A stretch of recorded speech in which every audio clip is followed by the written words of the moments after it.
খাব্বাব একটি নাম, একটি ইতিহাস, যে ইতিহাস জালেমের বিরুদ্ধে জান্নাত পেয়েছি মজলুমের সবরের ইতিহাস, যে ইতিহাস বাতিলের বিরুদ্ধে হকের বিজয়ের ইতিহাস, যে ইতিহাস আত্মত্যাগের বিশ্বকাপানো ইতিহাস। ইসলামের সূচনা লগ্নে পরাধীনতা শৃঙ্খলে বন্দী থাকা অবস্থায় ইসলামের সুমহান আদর্শে উজ্জীবিত হয়ে জীবনের ঝুঁকি নিয়ে যারা ইসলামের সুশীতল ছায়াতলে আশ্রয় নিয়েছিলেন, খাব্বাব ছিলেন তাদের অন্যতম। ইসলাম গ্রহণের ফলে তার উপরে যেরূপ লোমহর্ষক অমানবিক পৈশাচিক নির্যাতন নেমে এসেছিল তা বিশ্ব ইতিহাসে বিরল।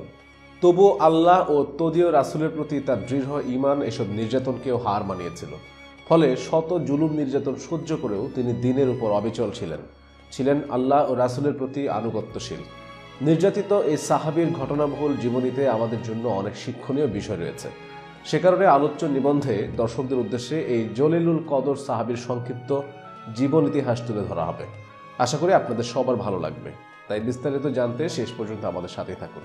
আর আপনারা যারা আমাদের ভিডিওগুলোকে ভালোবাসেন তারা এখনই লাইক, কমেন্ট, সাবস্ক্রাইব ও শেয়ার করে আমাদের উৎসাহিত করুন।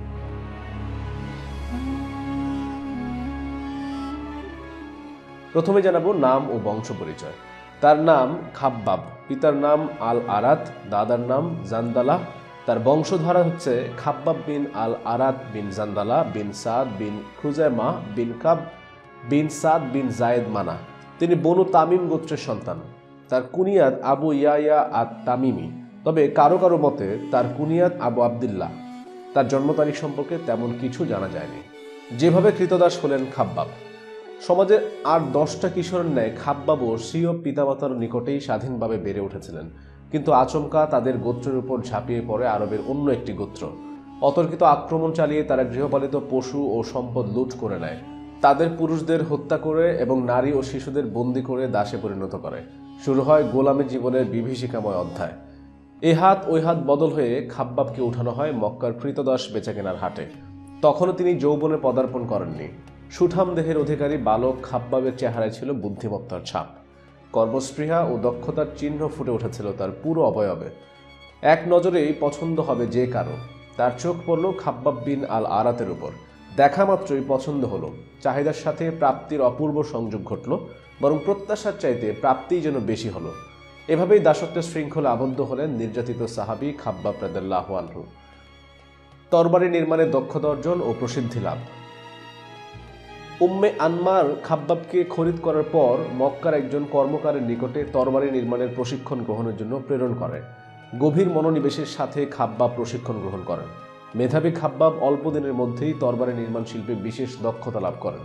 প্রশিক্ষণ সম্পন্ন হলে তার মুনিব তার জন্য একটি দোকান ঘর ভাড়া নেয় এবং তরবারি নির্মাণের বিভিন্ন সরঞ্জাম খরিদ করে দেয়। অতঃপর খাব্বাব সুনিপুণভাবে তরবারি নির্মাণ কাজে নিজেকে নিয়োজিত করেন। অল্প দিনের মধ্যেই তার আমানতদারিতা, সততা ও তরবারি নির্মাণের দক্ষতার খবর চারিদিকে ছড়িয়ে পড়ে। দূর দূরান্ত থেকে লোকেরা এসে তার দোকান থেকে তরবারি কিনে নেয়। মক্কার বাইরেও বিভিন্ন বাজারে তার নির্মিত তরবারি বিক্রি হতে শুরু করে। এভাবে তরবারি নির্মাণের একজন দক্ষ কারিগর হিসেবে তিনি মক্কায় ব্যাপক প্রসিদ্ধি লাভ করেন। বয়সে তরুণ হলেও বুদ্ধিমত্তায় খাব্বাব ছিলেন পরিপক্ক, ছিলেন চিন্তাশীল। সমাজের প্রচলিত অন্যায়, জুলুম, নির্যাতন তার হৃদয়ে ক্ষতের সৃষ্টি করেছিল। আনমনা হয়ে এসব ভাবতেন আর বলতেন, এই রাত্রির অবশ্যই শেষ আছে। ইসলাম গ্রহণ। অবশেষে খাব্বাবের সে কাঙ্ক্ষিত আলো উদ্ভাসিত হলো। তাকে বেশি দিন অপেক্ষা করতে হলো না। সমাজ নেতাদের দুষ্কর্মে অতিষ্ঠ খাব্বাব জানতে পারলেন যে এক যুবক নতুন এক দিনের দাওয়াত নিয়ে আবির্ভূত হয়েছেন, যে দিন প্রচলিত ধর্ম ও সমাজ ব্যবস্থার সম্পূর্ণ বিপরীত। ঠিক যেমনটি খাব্বাবের হৃদয় বন্দরে লালিত বাসনা ছিল। আল্লাহ খাব্বাবের হৃদয়কে দিনের জন্য প্রশস্ত করে দিলেন।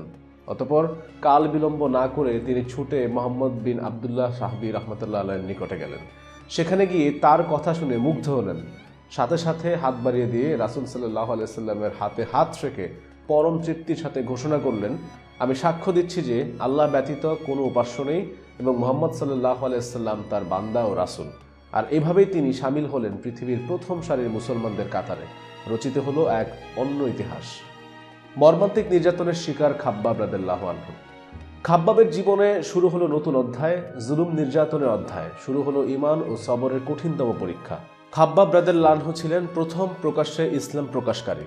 অন্যান্য সাহাবীগণ মুশরিকদের নির্যাতনের ভয়ে ইসলাম গ্রহণের বিষয়টি গোপন রাখলেও খাব্বাব রাদিয়াল্লাহু আনহু ছিলেন তার ইসলাম গ্রহণের বিষয়টি কারো নিকটে গোপন রাখলেন না। ফলে তার উপর নেমে এলো বিশ্ব ইতিহাসের সবচেয়ে মর্মান্তিক, লোমহর্ষক ও বর্বরচিত নির্যাতন, যা দু একটি নমুনা নিম্নে তুলে ধরা হলো।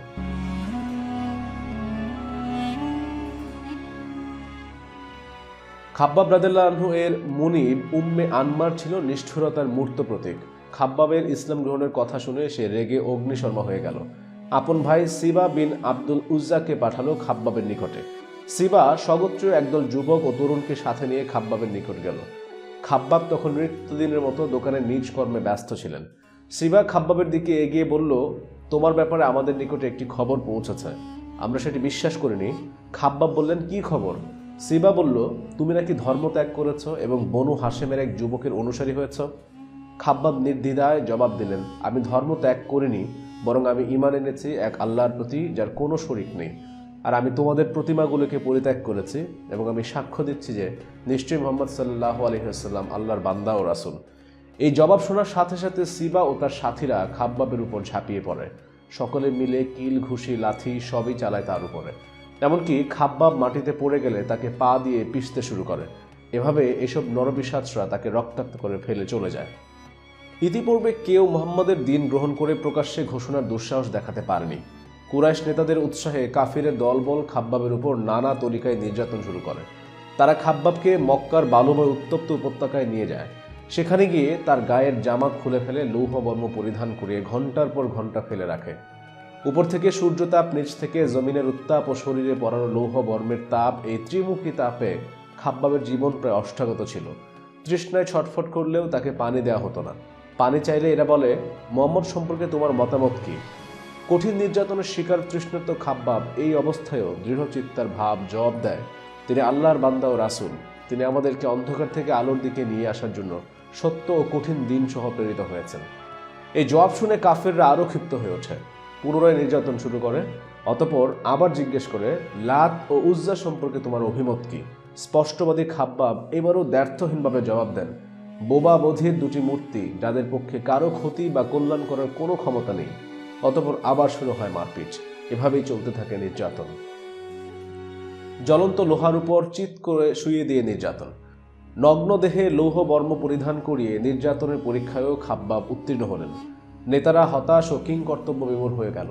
আরও কঠিন নির্যাতনের সিদ্ধান্ত নিল তারা লোহা আগুনে গরম করে, অন্য বর্ণনা মতে পাথর গরম করে তার উপরে খাব্বাবকে চিৎ করে শুয়ে দিয়ে বুকে পাথর চাপা দিল। খাব্বাবের পিঠের গোশত ও চর্বি গলে সে আগুন নিভে গেল। পরবর্তীতে খাব্বাবের পিঠের বিভৎস চিত্র দেখে খলিফা উমর রাদিয়াল্লাহু আনহু আঁতকে উঠলেন। জানতে চাইলেন, এটি কি করে হলো খাব্বাব? খাব্বাব তখন উপরোক্ত ঘটনা খুলে বললেন। লোহার পাত গরম করে মাথায় ছ্যাঁকা দিয়ে নির্যাতন। উপরোক্ত কঠিন থেকে কঠিনতর নির্যাতনের পরেও খাব্বাবের মালিক হিংস্রতার প্রতিমূর্তি উম্মে আনমারের কলিজা ঠান্ডা হলো না। নির্যাতনের দণ্ড এবার নিজ হাতে নিল। সে হাঁপড়ে গরম করা জ্বলন্ত লোহার পাত দিয়ে খাব্বাবের মাথায় ঠেসে ধরত। খাব্বাব চিৎকার করতে করতে অজ্ঞান হয়ে যেতেন। ব্যঙ্গ বিদ্রুপ। শারীরিক নির্যাতনের পাশাপাশি তাকে ব্যঙ্গ বিদ্রুপের মাধ্যমে কষ্ট দেওয়া হতো। এক কথায় তিনি শারীরিক মানসিক উভয় দিক থেকে চরম নির্যাতনের শিকার হয়েছিলেন।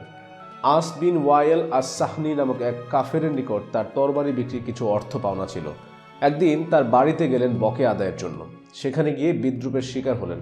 প্রথমে আস জানিয়ে দিল, তোমার পাওনা দিব না যতক্ষণ না তুমি মুহাম্মদকে অস্বীকার করবে। খাব্বাব স্পষ্ট জবাব দিলেন, আমি কখনোই মুহাম্মদকে অস্বীকার করব না, এমনকি যদিও তোমার মৃত্যু হয়, আবার জীবিত হও তবুও না। রাসূল সাল্লাল্লাহু আলাইহি সাল্লামের দোয়া। একদিন রাসূলুল্লাহ সাল্লাল্লাহু আলাইহি সাল্লাম ওই পথে যাচ্ছেন। তখন লোহার পাত গরম করে খাব্বাবের মাথায় ঠেসে ধরে নির্যাতন করা হচ্ছিল। এই দৃশ্য দেখে রাসূলুল্লাহ সাল্লাল্লাহু আলাইহি সাল্লাম থমকে দাঁড়ালেন। তার হৃদয় ব্যথিত হলো। খাব্বাবের ব্যাপারে কিছু করা দরকার, কিন্তু সেই সামর্থ্য তখনও তার নেই। রাসূলুল্লাহ সাল্লাল্লাহু আলাইহি সাল্লাম তখন সেখানেই দুই হাতের তালু আকাশের দিকে প্রশস্ত করে মহান আল্লাহর দরবারে খাব্বাবের জন্য দোয়া করলেন, হে আল্লাহ, তুমি খাব্বাবকে সাহায্য করো। উম্মে আনমারের শাস্তি। মহান আল্লাহর ইচ্ছায় অল্প কয়েকদিন যেতে না যেতেই উম্মে আনমার এমন এক দুরারোগ্য ব্যাধিতে আক্রান্ত হলো যার কোনো চিকিৎসা নেই। মাথার যন্ত্রণায় সে সবসময় কুকুরের মতো ঘেউ ঘেউ করত। চিকিৎসকরা বলে দিলেন, এই রোগের কোনো ঔষধ নেই, তবে লোহার পাত আগুনে গরম করে মাথায় সেক দিলে কিছুটা উপশম হতে পারে। পরামর্শ অনুযায়ী মাথায় শেক দেওয়া শুরু হলো। খাব্বাবের শাস্তি আল্লাহ এভাবেই জালেম উম্মে আনমারকে ফিরিয়ে দিলেন। আল্লাহর বিচার কতই না সূক্ষ্ম।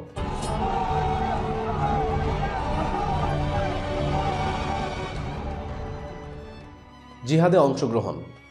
আল্লাহর জমিনে আল্লাহর দিনকে বিজয়ী করার সংগ্রামেও খাব্বাব রাদিয়াল্লাহু আনহু ছিলেন একজন দক্ষ সৈনিক। বাতিলকে পরাভূত করতে ছিলেন সিদ্ধহস্ত। তিনি রাসূলুল্লাহ সাল্লাল্লাহু আলাইহি সাল্লামের পাশে থেকে বাতিলের বিরুদ্ধে লড়াই করেছেন সর্বক্ষণ। বদর, উহুদ সহ রাসূলুল্লাহ সাল্লাল্লাহু আলাইহি সাল্লামের জীবদ্দশায় সংঘটিত সকল জিহাদেই তিনি শরীক ছিলেন সবর ও দৃঢ়তার সাথে।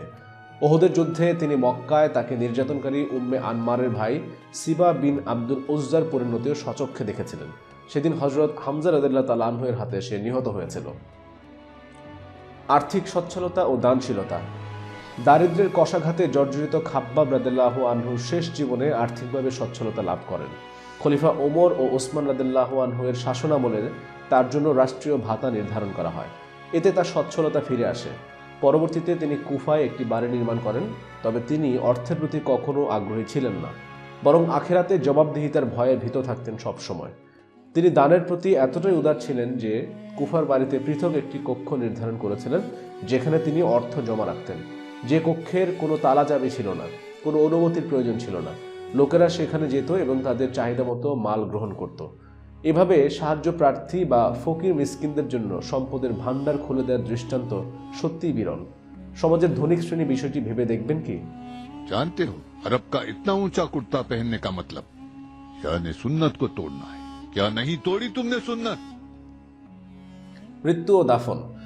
মৃত্যুর বেশ কিছুদিন পূর্বে তিনি অসুস্থ হয়ে পড়েন। রোগ যন্ত্রণা ক্রমশ বৃদ্ধি পেতে থাকে। এ সময় তিনি মাঝে মাঝে বলতেন, যদি রাসূল সাল্লাল্লাহু আলাইহি সাল্লাম মৃত্যু কামনা করতে নিষেধ না করতেন তাহলে আমি মৃত্যুর জন্য দোয়া করতাম। অবশেষে 37 হিজরিতে 63 বছর বয়সে তিনি কুফায় মৃত্যুবরণ করেন এবং সেখানেই তাকে দাফন করা হয়। উল্লেখ্য, সাহাবীদের মধ্যে তাকেই প্রথম কুফায় দাফন করা হয়। শেষ কথা, সাহাবীদের জীবনী থেকে ইবরত হাসিল করা প্রত্যেক মুমিনের জন্য আবশ্যক। কেননা তারা দ্বীনের উপর যেমন ছিলেন অবিচল, তেমনি ছিলেন দুনিয়া বিমুখ। আর এই পথে তাদেরকে সহ্য করতে হয়েছে অনেক ঘাত প্রতিঘাত। হাসি মুখে বরণ করে নিতে হয়েছে অবর্ণনীয় জুলুম, নির্যাতন ও নিপীড়ন। তাদের কাঙ্ক্ষিত মঞ্জিল ছিল জান্নাত, আর সে লক্ষ্যেই তারা সবসময় কাজ করতেন। আমরা যদি একই লক্ষ্য নির্ধারণ করতে পারি এবং সে মোতাবেক সকল কর্ম সম্পাদন করতে পারি, তাহলে আখিরাতে সফলতার স্বর্ণচূড়ায় আমরাও পৌঁছতে পারবো ইনশাআল্লাহ। এটি হোক আমাদের প্রত্যাশা। জান্নাতুল ফেরদৌস হোক আমাদের শেষ ঠিকানা। আমিন।